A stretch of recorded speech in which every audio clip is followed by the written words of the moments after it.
just trying to help them understand more the marketing departments in-house can do, what more we can do as a partner. And I think in general, what more we can do as an industry to try and add value.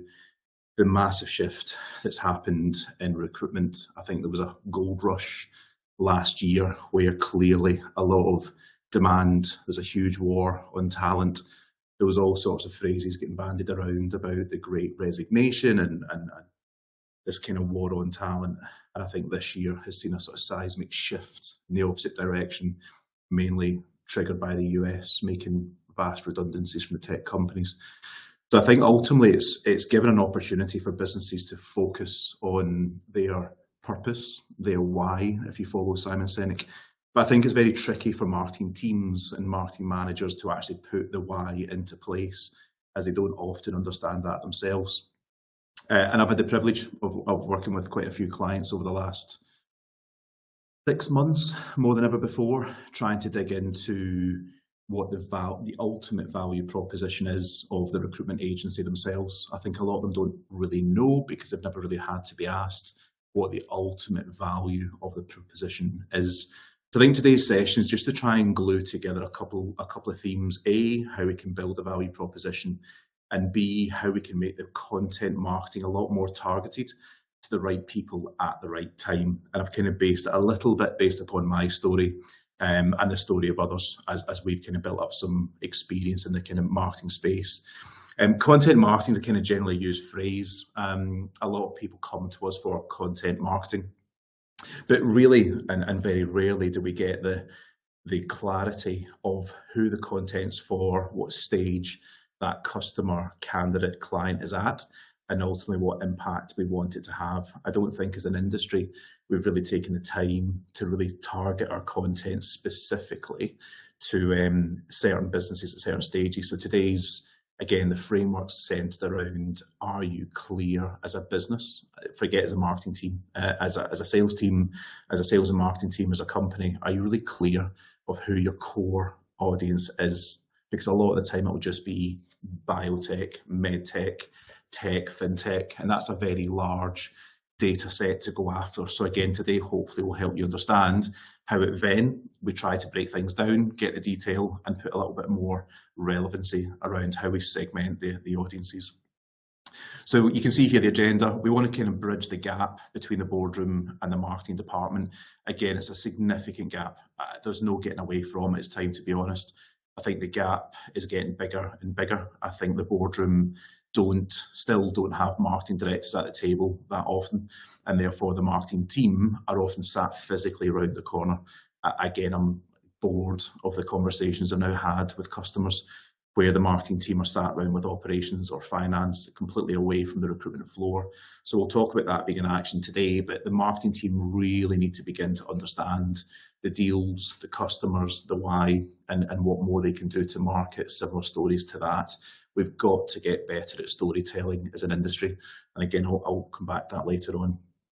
Again, I want to provide a framework where we can get effective content through not just content, but really effective content that can trigger hopefully a reaction and an engagement. I want to help marketers ask the right questions. Again, I think there's like a skills gap in the industry at the moment where marketing teams are simply not able to ask the right questions because they don't know who to approach. I think often when they do approach the recruiters see themselves as far too busy or far too important. The truth is, they don't know the answers themselves. They're probably too embarrassed to ask the question of them because they don't know how to answer it. So again, I want to try and help bridge that today with some of my grey hair and experiences of doing this with my customers, and ultimately explore a framework that hopefully you can take away and you can apply to your own businesses. So we'll do that in the next, how long have we got? Half an hour, 40 minutes of your time. So the ideal customer, one of the things we're beginning to do at the moment with our clients is to say, hey, look, you've built a website, great, and that's wonderful, but ultimately, who's it for? Again, far too many of our customers still believe the website's for them. Ultimately, the website's not for them, it's for their target customer. And again, I use that word deliberately throughout this presentation. So what do we expect? And I think the first thing I learned over the last 13 years of growing Venn was beginning to understand what my expectations were from a recruitment partner. So we take it away from marketing for a second. Again, I began to learn that if I'm paying all this money, which I don't mind paying at all, as long as I'm getting value, I will happily pay 20%, 22%, 25% recruitment fee. That's not my issue. The money's never the issue as long as I'm getting value. So ultimately, we need to be clear of who are we targeting and what value can you bring. Because again, the thing to point out, the main frame of this presentation, and I think if you've downloaded this document already, my problems today are not going to be the same problems I've got tomorrow. I think that's a big thing for a lot of people to take away here. My problems today won't be the same problems as I have tomorrow. And that's the big thing that we have to get ourselves into as marketeers. Stuff changes, shift happens. The challenges, the priorities, they evolve over time. And I think my journey as a founder, it has evolved over time from the kind of fear, anxiety of starting a business to employing my first 2 or 3 people. I still remember that feeling. It's ingrained in my head because suddenly you're putting your own future and faith in a complete stranger. So I think it's been under no doubt that as a marketing team, as a sales team, as a sales and marketing team, who are we marketing to and what stage are they at? So you can see the 5 stages we've principally developed for you at Venn. We've got the startup phase, so not to 5 people, not to 10 people. Are you really good as a recruitment agency at selling to, marketing to, and engaging with the startup sector? Because if you are, brilliant. Let's absolutely add value to founders who are looking for support. Some businesses are just exceptional at working at those fast-growing stage businesses. And the great thing about startups, there's no red tape. There's a founder who wants to make a quick decision, hire the first web designer, data engineer, you name it, whatever it may be. It's a quick, very quick process. There's very few interview stages, and you can definitely make some quick decisions, and I know in the startup community. I think the next stage up from that is kind of the beginnings of a private equity type stage, where are your agency well positioned to then help those businesses that are beginning to accelerate? They've proven the startup phase, they've survived the first 12 months, they're now looking to take on maybe 10, 15 people as they begin to go into acceleration phase. They may have accessed some local funding, government funding, sector funding, private equity, but now they've got some money to spend and they want to invest it. They will have customers, they'll have revenue coming in, and they want to reinvest the profits from that revenue into growth. So a lot of businesses are quite attracted at this stage because they want to accelerate, they want to make quick hires, they want to start to build out teams. They probably want to bring in a management layer. So again, is your agency well suited to people at that kind of acceleration stage?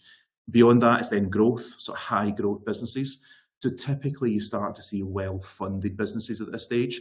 They've raised another round of funding. You've heard this before, Series A, Series B, Series C type funding. But a lot of businesses are going through high growth. Again, they're agile, there's little red tape, they want to make quick decisions, and often they've got to spend the money. I think this is where you're beginning to see a shift in behaviours. You're beginning to have a head of talent or a talent manager or somebody within the business who's under pressure to hire talent, bring people in. They'll be looking at competition, they'll be looking at the local geography, and they'll be looking to bring people into the business, and they'll be under KPIs. So that's again a sweet spot for a lot of recruitment agencies if they truly understand how to work with a high growth business and a high growth culture. They come with different challenges. Versus venture capital. Again, venture capital, the best sentence I ever read was, don't take the rocket fuel if you don't want to go to the moon. Once you're a VC-backed business, you're kind of out of control now. The founder has probably been pushed to a side. There's a new chairperson running the business. They probably involved a whole new management layer. The founders will still be involved, but suddenly this is a proper business taking some real different strides to global growth, because venture capitalists don't tend to get involved unless they're going to see significant growth, which means significant hires, which means significant change. But some businesses recruiters simply don't know where to add value to those types of businesses, and that's where they go wrong. And does your marketing, does your content, does your strategy, does your approach resonate with those high growth businesses? And that's what we'll dig into later. Versus finally enterprise. So the framework being, there's a different approach to businesses. that once they become an enterprise level business, the founder's gone, they've earned out, the entrepreneurial culture's pretty much dead, and it'll all be about service level agreements, it'll be about frameworks, it'll be about data, GDPR, different policies that you have to tick. That again is a very tricky space to be in, but some recruitment agencies are perfect for that because they're set up for RPO, or they're set up for different global frameworks. And again, if your agency is great in that space, then your whole tone of voice has to change to more of an enterprise level corporate approach. Little bit of tongue in cheek here, the unlonely marketeers. I mean, ultimately, this is in your hands. Again, I think for too long, we've kind of dwelled in this position of lonely marketeers. We're on our own, we've got no support, we're the colouring in department. And the big thing I say to anybody listening to this presentation today, that has to change. It has to stop. We have to do something about this now. We've got to go and challenge the boardroom. We've got to change the culture internally within our businesses. I talk a lot, for those people who've met me or worked with me before, I talk about e-commerce behaviours in recruitment, and we'll try and learn from e-commerce. Fast fashion, cars, houses, bank accounts. It's an incredible model and something we could and should follow. So I think there's an opportunity for a lot of people to learn about how we can really make marketing more of a flagship service in a flagship department in businesses. So we have to change the perception and bridge the gap. Again, I had a fantastic conversation with a very talented marketeer last week, and she felt she was never getting any clarity over the content she was producing, what impact it was having. So when I produced this document, how many people got a job as a result of the document I produced? She didn't have a clue. But ultimately, I don't think we were asking the question, or we were being tough enough on the leadership team to demand an answer to that question. Because how do you know whether to double down and do more of it, or how do you know never to make that topic, produce again? It's something we've got to be more demanding of our colleagues, because if you can't change the culture, you're simply working in the wrong business. And we've got to be honest about that now. If we're never going to be taken seriously, then we've got to just stop. But as an industry, I think we can drive marketing higher up the agenda if we can back it with data and some behavioural change. So takeaways from this: the marketing department need to be in the conversations with directors and sales. I don't think board level directors have taken marketing seriously in the past. It's always been about recruiters. The tide is changing. Venn has pretty much doubled in size in the last 12 months as a result of this pattern changing. So what can we do to support you guys as marketeers to raise the agenda? I think we've got to be empowered by directors, absolutely, but equally we've got to teach them how to empower us. So I think proper campaigns, proper structure, proper deliverables, proper measurement, proper KPIs, these are the things that will make a difference.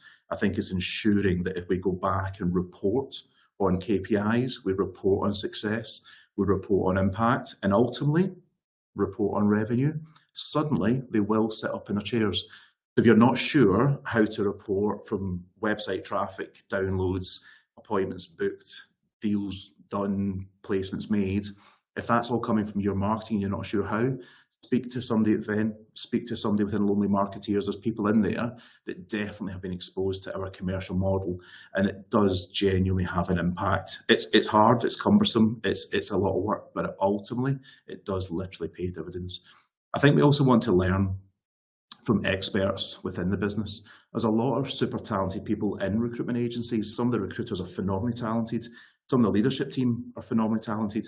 So again, it's making sure we demand more of their time. We can't sit there as a marketing team and not demand more time and more input from some of the people who are actually on the coalface day to day. So can we have monthly meetings, quarterly meetings, and demand input? Because if you don't get the input, you're certainly not going to achieve the output. So something to help you do that. Again, I don't think recruiters, having been one myself, I was in recruitment for 8 years. I was part of a successful recruitment business that sold out. But ultimately, I don't think we ever really, truly thought about this. We just kind of slipped into categories where we had more success. And as we grew, we typically worked with businesses who'd also grown. So it's something maybe you can take this framework to some of your colleagues, you can take it to your boss, you can take it to your team. But ultimately, I do think if you can take some of these slides away and challenge some of your colleagues in-house, it will provoke a reaction and it will provoke some thought. So startups, if your recruitment agency is well positioned to capitalise on the startup community, if you look at Manchester, if you look at Leeds, if you look at London, Bristol, I think there's huge big startup communities, well funded, fast moving parts of the city, typically based in a WeWork perhaps, where there's a culture of people making fast decisions. Can your recruitment agency be well positioned to help those people move fast and hire? It's chaotic. It's something where the founders have to make multiple decisions every single day, and often the wrong decisions. So I think where you can be a kind of sympathetic ear, where you can be an advisory person, where you can build trust, you can do that very quickly. That founder probably hasn't hired people before. They may be a founder because they've got a great idea, a great product vision, they're techie and they're building something, or they're a sales guy who's never built a tech team, as was my case. So I think suddenly having a recruiter you can get support from, job titles, salaries, insights, you just genuinely don't have a clue how to build a basic employment contract. So from the content marketing perspective, as a marketing team, if that's who we're going after, is that the type of content that will help attract like-minded people? If we're really strong at working with startups, why don't we market startup-related support and advice? How do I create employment contracts? Where do I go? Who do I turn to? Where would I even get these things? Why can't recruiters share that type of advice? How do I interview candidates? Again, just because you're an entrepreneur and you've started a business, it doesn't necessarily mean you truly understand how to interview talent. What benefits should an employer have in place? Again, something I continue to ask myself nowadays. Is it flexible working? Is it working from home? Is it mental health access? Is it private medical insurance? There's a whole raft of things that are accessible. So again, you see some marketing, so you see some recruitment agencies posting have employee benefit packages, but why don't we go one step further and supply your audience with the top 3 employee benefit packages? Don't make them go looking for it, just give them the top 3.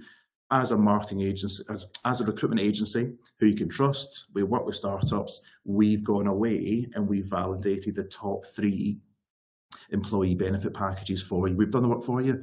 Download our document over here. It lists all the employee benefits side by side, the prices, the packages and the products. Download over here. All that entrepreneur has to do is put in a name, an email address, and download something of true value. And again, that's a lead. You take that name, you take that email address, you add them to CRM, you can give it to one of your business development recruiters to go after that entrepreneur who's clearly looking for a period of growth. That's how we begin to commercialize our marketing. What type of candidates suited to a startup? You know, what benefits are these people looking for when they join that startup? And also what the risks associated to being in a startup. So I think these are things, you can see my efficiency lighting's just kicked in, we'll get that sorted. So these are the things that, again, you guys can advise with, produce content on, because these are the 1 of 1,000 questions of founders asking. But I think it's also a really exciting piece of content that if you're looking for people who are looking for their 3rd job, 4th job, and they're excited to work at a startup, that's how you'll attract good quality candidates, but it's also how you'll attract good quality clients, because you clearly have an empathy and an understanding of the stage that they're going through as a business. It is a marketing tactic that does genuinely work. Chapter 2, seed round. Again, going through fast change. Ultimately, the startup has succeeded. They've been through the first 12 months. They've not gone bankrupt and they're still in business. At that point, reality is beginning to kick in. And that's all I can frame it as. When I went through my first 12 months, I kind of just didn't take the first 12 months that seriously. It was just, why not give it a bash? And if it fails, I'll get a proper job. But you suddenly get into your 2nd year and you're like, oh, this has worked. I need to submit accounts. I need to do things. I need to change things. And it suddenly becomes a serious business. And again, that's where you have to take more professional level advice.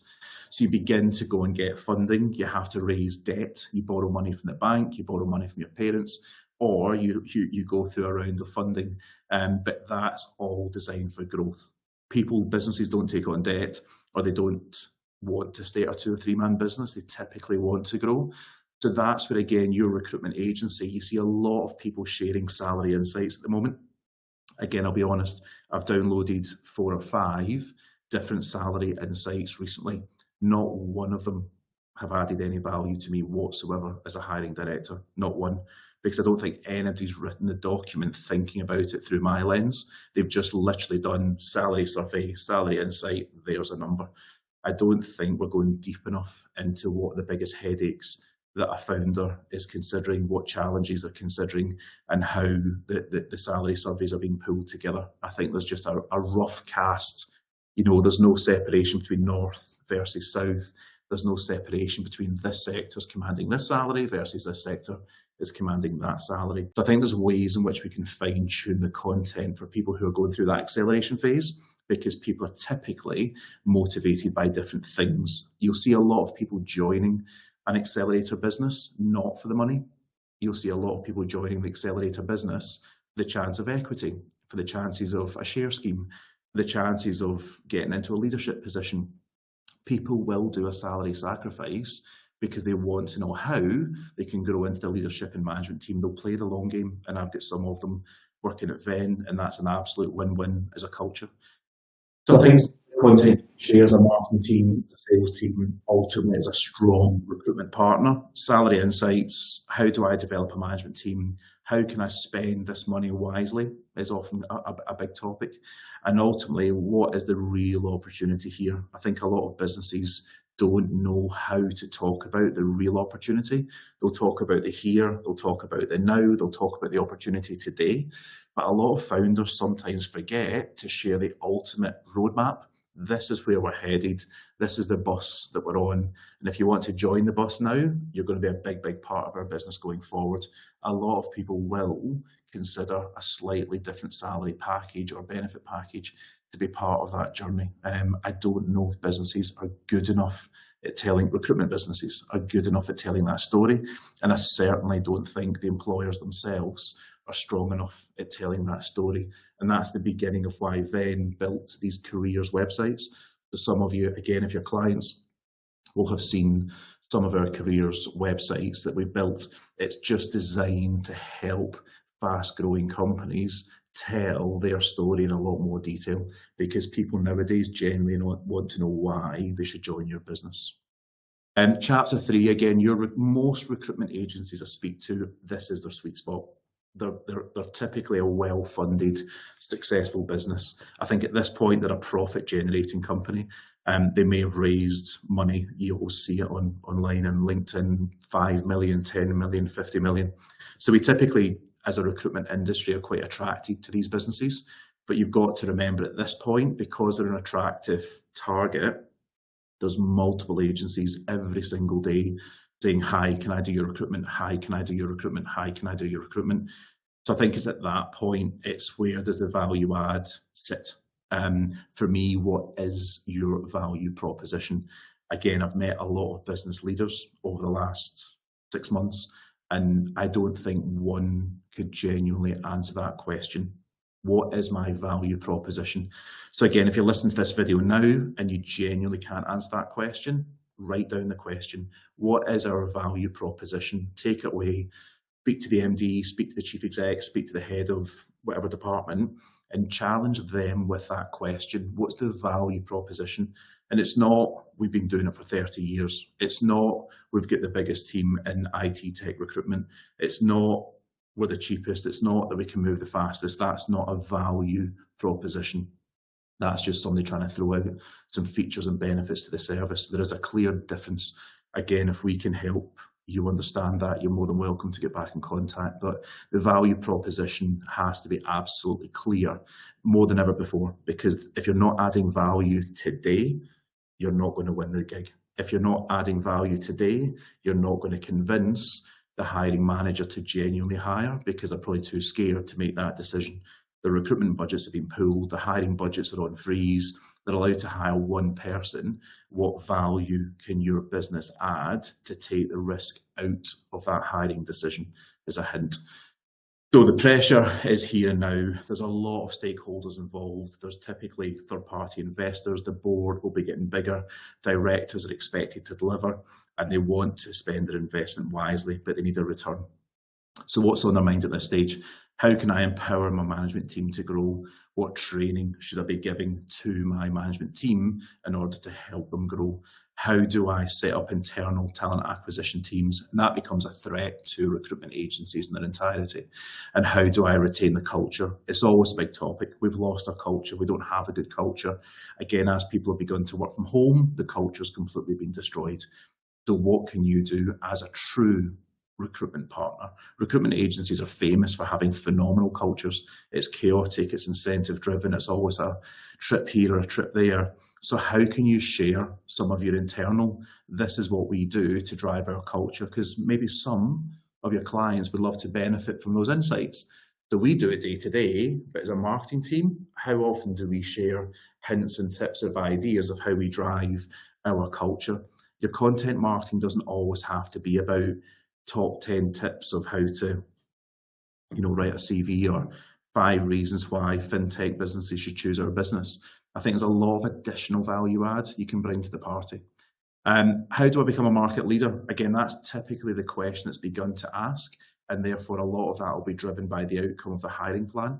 You will become a market leader based upon who you bring into your business. You can have the best idea in the world, but if you've got a really poor culture, if you've got a really poor team, if you get people who fundamentally are not on the bus with you, your idea stands for nothing. So ultimately, how are they growing, retaining, developing staff? How invested are you as a recruitment agency into partnering with that feedback, giving advice, checking back in? Once you've made the placement, do you get together with a candidate 6 months down the line to see how they're growing, developing and evolving? Because don't forget, sometimes if they're successful, that developer, designer, project manager, scientist, chemist, they will become the next hiring manager. So staying in touch and playing the long game. Again, another topic to write down is lifetime value. In e-commerce, we study this a lot. In e-commerce, we look at the true cost of acquisition and the lifetime value. So if I'm Nike, I'm prepared to spend £5,000 on advertising spend through Facebook, LinkedIn, TV. I'm prepared to spend £5,000 for every person I acquire, as an example, because I know the lifetime value. If I get you into my product set, you might spend over the lifetime as a customer more than £5,000 on trainers, shoes, tracksuits, whatever it may be. So maybe £5,000 is too high, actually. £500 probably more likely. So ultimately, it's the cost of acquisition, it's a lifetime value. But when you play it through to recruitment terms, it's significantly more profitable. If we say it's £5,000 to acquire a client, i.e. £5,000 of advertising spend generated one paying customer, well, if 20% of £50,000 salary, that's a £10,000 revenue based upon a £5,000 cost of acquisition. So you've doubled your money. But I bet my bottom dollar that one customer you did convert, A, will not be the only customer that clicked on your ad spend. B, they will not just hire one person, they'll hire a second, a third and a fourth. So once you acquire a customer for £5,000, ultimately that will turn into a lifetime value of 50, 60, 70, 80, 90 grand. That's what you're beginning to advise your customers on. Look, as your recruitment partner, let's think about your outbound proposition. Let's think about your employer brand. Let's think about the skill sets you're missing. Let's think about how we create a great culture, because we can help you attract and retain clients, candidates at this stage. We'll advise you on how to build a business, because we advise them, and we advise them. So storytelling, again, a lot of our clients at Venn were beginning to sort of insist on storytelling, more case studies, more showcases, more proof than ever before. If you genuinely help high growth businesses grow, if you genuinely place people into management roles, where's the hero stories? Where's their stories? Where's their success?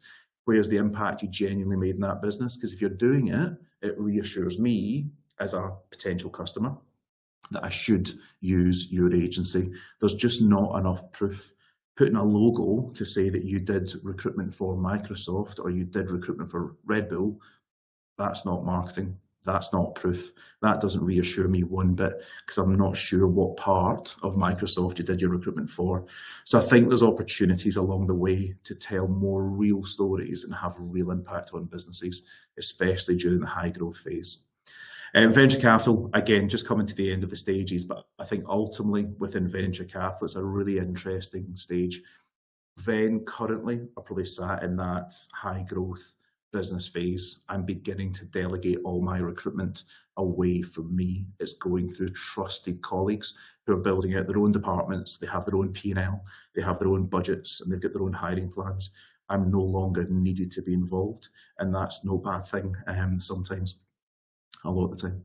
But I think ultimately it becomes VC backed. They've now brought in a completely different hiring structure. The processes are leading the way. Everything's changed. That entrepreneurial maverick founder has gone, and the VC has brought in a new board of directors to lead the charge. Proper FD, proper ops director, proper MD.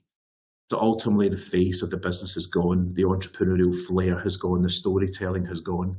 So again, as a recruitment agency, how can you help that VC-backed business build the emotion back into the storytelling? There's some phenomenal businesses out there that, because ultimately the founder might not be there to tell that story, there's different ways in which you as a recruiter can engage with those high growth VC-backed businesses. You can show a real empathy and understanding that they really are going through high growth. It could be through acquisition, could be through huge amounts of money put in behind them, but you need to show a deep understanding through your marketing content, through your sales approach, through your culture as a recruiter, that we get it. We understand what you guys are going through. We know the pressure you're now under, and you can depend on us. You can rely on us. We'll add the value because we truly understand what it's like to be part of a VC-backed business. It's a completely different culture. There may be some people in this call today who are part of a VC-backed business. It's just like literally stepping on a rocket. The timescales are shortened on everything. People want quick decisions, and therefore hiring can be phenomenal. They can take on significant hires very, very quickly. They can open up new offices very, very quickly, and they can acquire businesses very, very quickly.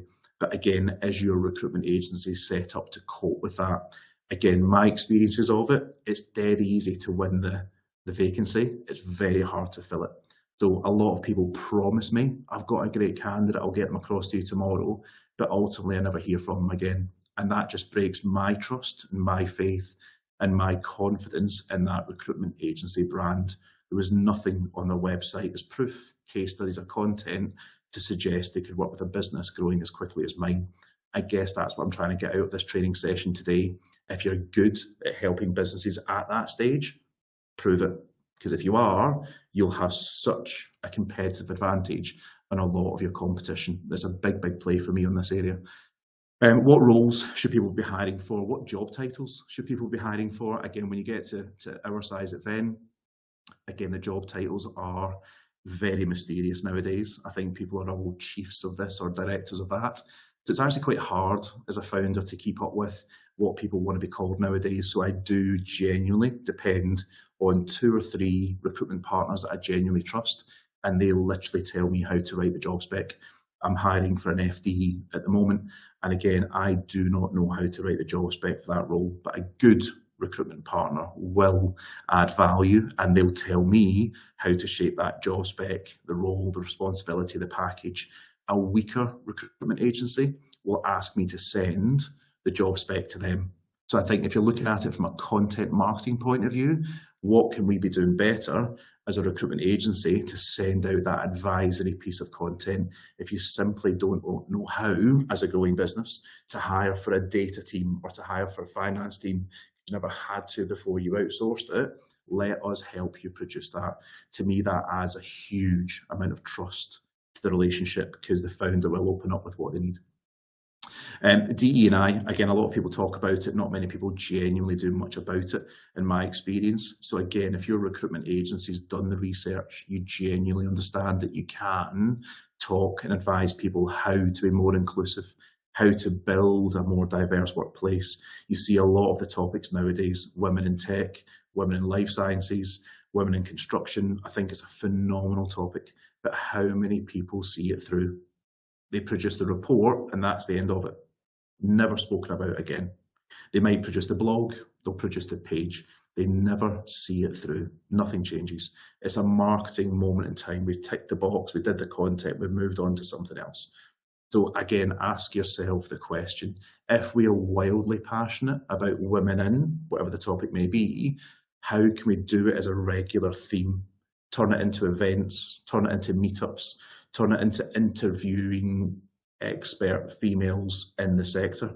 They don't even have to be candidates we placed, but if we're passionate about, as an agency, about getting women into construction or women into tech, why don't we go out and meet with some really interesting people, do a video interview like this, and post that content as a regular theme? That will define your brand. That will define your legacy. That will define who you are as a recruitment agency, because you're genuinely trying to do something about it. And that's bloody good marketing, because you've committed to it. You're all in. You've been doing it now for 2, 3, 4 years. That's the difference with somebody who just does a marketing tick box versus somebody who truly believes in the brand. We are committing to this as a brand long term, but it cannot just be one white paper or one download. We've got to commit to that for the long term. Improving staff retention is always a big topic. How to build KPIs. So how do you know your staff are doing well? Do you give them KPIs? How do they benchmark themselves? Or do they just simply get a pay rise once a year and told to crack on? Businesses, fast-growing businesses, don't always know how, but the advantage, the competitive advantage, the unfair advantage that you guys have in recruitment agencies, you've got access to that data. You've got access to those insights. You're working with some phenomenal businesses. If you actually go and speak to some of your recruiters, sales guys, and find out who their clients are, what they are doing, how they retain staff, what they do that's unique, special or different, you can take some of those ideas and share it with the rest of your customer base. That's what I look for. I think when I speak to my trusted recruitment partners, and I can genuinely count on one hand who they are, but when I trust a recruiter, the biggest question, what do other people do? When I'm trying to create that role or create that culture or create that opportunity, I always ask them, what do your other clients do? Because that's the stuff I want to learn from, and I've got no issue with that. I want to learn from where others have succeeded and maybe how to avoid some of the mistakes that they have made. So trying as a marketing team in a recruitment industry, more storytelling. It doesn't just have to be for SEO. It doesn't just have to be for PPC. It certainly doesn't have to be just that vacancy at that moment in time. I think some people just genuinely, especially passive clients and passive candidates, they're the most valuable ones. It's that storytelling that will engage them and build the trust long term, and they're the most profitable jobs to work on by a country mile. And that's how we build a pipeline of talent. It's the long-term commitment to a cultural way of doing business. And I think if your agency is famous for having real top clients and customers, it will be because you're good at storytelling, you're good at sharing content, and you're really committed to marketing as a business. But that's got to be driven not just from the top down, that has to be driven from the bottom up. It's a real behavioural change that's needed in businesses. Then finally, enterprise. Again, some people are simply not set up to do this, so don't feel obliged to go and pitch for big enterprise level gigs. I think trying to crack whatever, Google, or trying to crack Porsche, or trying to crack Manchester City Council, or trying to crack the NHS, there'll be so much red tape. There'll be so much bureaucracy. You'll spend so much time trying to market into, rank for, or be found to try and get into that space. Are we even set up to do this? Why are we trying to get into these organizations when we don't even have the right accreditations on our website to get approved by these large scale enterprise-led businesses? The founder has been fired. There's no question. If they become an enterprise level business, the founder's gone. So I think the people running the company's changed, the culture's changed, and for very good reasons. Just because you're good at setting up a business doesn't mean you're good at running it forever. So I think maintaining quality, value, being professional, great communication, having a very clear SLA, having an RPO model Why is none of this content on your website? If you have very stringent recruitment processes, if you truly add value through psychometric profiling, face-to-face interviews, assessment centres, why don't you go into detail in your marketing collateral, in your content, and share this content with some of your customers, because they can really buy into why your business is slightly different to the business down the road. That's where the real value begins to be added. I don't see many recruitment agencies sharing what their model is or sharing what their service level agreements are. And I think that's an easy marketing win. Here's how we approach business, because people will buy into the thoroughness of what you do. And I think some recruitment agencies are so thorough, they just take it for granted. They don't realise that if they just talked about what they did in a little bit more depth and a little bit more detail, that people would genuinely get in contact because they're impressed that psychometric profiling, assessment centres, whatever it may be, if that's baked in, if you do long lists, short lists, there's lots of stuff you can actually bake into your marketing to make clients aware. We try our best to go above and beyond and rule out any risk in the hiring process that we can. So think about what's on the mind of an enterprise level business. They want to understand how to build a retention strategy. They want to understand how they can de-risk some key hires. They want to think about how you, as a marketing recruitment partner, can ultimately maintain staff loyalty. How can we build an EVP, an employer value proposition? Again, I think a lot of businesses simply don't do this well enough. So again, the value add, if you're a good recruitment partner and they have a terrible work for us page, that's something that as a marketing team, you could maybe do on behalf of that customer.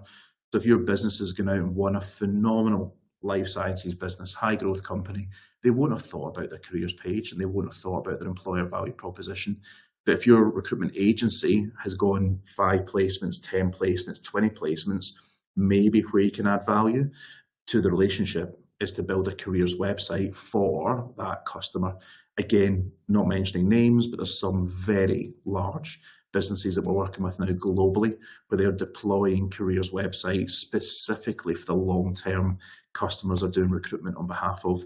If you've gone beyond 5, 10, 15, 20 placements, you have become a trusted advisor. So this may be the perfect time for marketing to step in and build value to the recruitment process. Why can't we put that on the website as an ultimate value proposition and say to the recruiters, hey, listen, let us help. If you want to win that gig exclusively, and we do want to go and win the NHS project, we want to win the Manchester City Council project or the Man City football team project, then why don't we go with a well-rounded value proposition, which includes candidate and brand and employer brand marketing? It's not difficult to do because you guys do it every day, but it's very difficult for the employer because it may not be their core focus. They may not have that skill set in-house, but if you guys do that every day, it's something you can probably add value to the process. So hopefully you can see the summary. The stages in which you approach businesses, the size of the companies you approach, you have to clearly set some boundaries. My advice would be understand who you're talking to, what stage they're at, what pain points they're going through, and what challenges they're having, because the challenges they're having today will not be the challenges they're having tomorrow. So my takeaway from all this is sort of number one, who do we actually help? Really simple question, but take that to your boss, take that to your employer and just say, look, who do we actually help here? Because I don't think they'll be able to give you a straight answer, which is kind of scary. But ask a different question. Well, who do we want to help? If we think we help them, who do we really want to help? Because again, as your recruitment agency's grown, as your recruitment agency's evolved, have you moved the needle in terms of who you actually want to help? The scattergun approach, we try to help anyone. We'll help anyone with a vacancy. I promise you it doesn't work because it doesn't work for me. I must get 20 or 30 approaches a day. I just don't take anyone seriously because if that's the quality of your approach, you clearly know nothing about my business, my pain points and what stage I'm at. So I'm not going to waste my time sending you a vacancy to work on because a .NET role or whatever we're hiring for, you just know nothing about the stage we're going through as a business. So we've got to build trust, we've got to add value, and how can the marketing teams help with do that? Meet your consultants monthly, report on performance quarterly. Again, the big advice I can give you, if we're going to elevate the importance of marketing, if we're going to get bigger budgets, bigger teams, bigger impact, I would genuinely report every single quarter on what the impact of the website has been. Content, downloads, insights, seminars, webinars. I'd be really incentivizing, motivating, cajoling, blackmailing recruiters to come online, help me do a webinar, help me do a seminar, but report back to the business once a quarter. These were the attendees, these were the meetups, these were the downloads, these were the meetings booked as a result, online meetings, but we signed 20 sets of terms and conditions as a result of that 3-month campaign. And I know for a fact, if you do 20 meetings, you sign 5 sets of terms, you're probably working on a collective of 12 vacancies. Of those 12 vacancies, you only have to place 3. If you place 3 people into jobs off the back of that quarter's work, and you've genuinely made those 3 placements, and they can report back to you as the head of marketing, as the marketing manager, whatever, whoever's listening to this call. But if they can report back and say, yeah, we made 3 placements, and you truly understand that the average placement fee, let's call it 10 grand for round maths, well, that's £30,000 return on investment. So the marketing spend we put in for those 3 months, we've made back 10 grand, that's £30,000.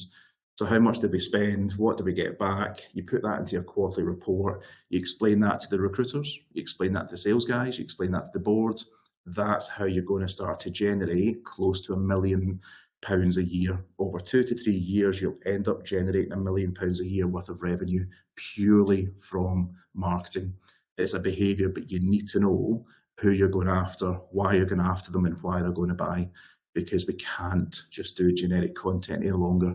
The industry's changed. It's not going to go back. We all want value, and it's all how we build value, and it's that value that I, as a hiring manager, will trust and I'll do something with. So hopefully you've enjoyed that overview. Hopefully it's made sense. I always do talk in riddles a little bit, but I'm just trying to move the needle in recruitment and get people to think slightly differently. I think I've got some questions. I'm not entirely sure, so bear with me.